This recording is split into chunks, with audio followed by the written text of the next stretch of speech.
President-elect Trump's incoming border czar, Tom Homan, visited the southern border along with Republican Governor Greg Abbott of Texas yesterday. Homan and Abbott spoke to National Guard members and state troopers before serving Thanksgiving meals to service members. Homan also issued a warning to governors and mayors who say they're planning to resist the incoming administration's plans to deport people here illegally.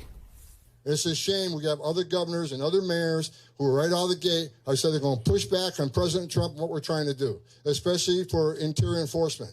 Let me be clear. There is going to be a mass deportation because we just finished a mass illegal immigration crisis on the border where anybody can look at 9 out of 10 people claim asylum at the border will end up with an order removal. The men and women of ICE, they're going to have a tough job ahead of them. And I'm sending a message for people that say they're going to get in our way. They're going to stop us from doing what we're doing on interior enforcement operation. I've said 100 times in the last week, don't cross that line.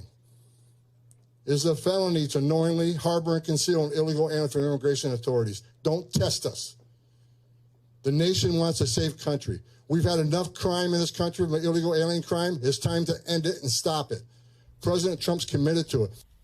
That's Tom Homan, John Lemire, who's the border czar, that sort of nebulous position, but he has a clear mandate from Donald Trump to go in, remove illegal people here illegally, and he says he's going after the criminals first. I think most people in most communities would agree that that's a good idea, but the way he's talking about it, saying don't cross us, don't test us, this is happening whether you like it or not. Yeah, a lot of bellicose rhetoric there, and there are two threats that he is saying they're going to put forth on states and cities that might not cooperate. Already he has said we will withhold federal funding from states and cities that don't go along with these deportation maneuvers. And secondly, some of his Trump allies have suggested that if you were a mayor, say, who resists it, you yourself could be subject to arrest if you don't fully cooperate. So at least I think this is setting up to be maybe one of the big public showdowns of the early Trump administration, and one the Democrats feel like might trigger the protest movement that we saw after Trump's first term, but so far has been quiet this time around. The protest movement is just going to depend on the area. I remember this summer when I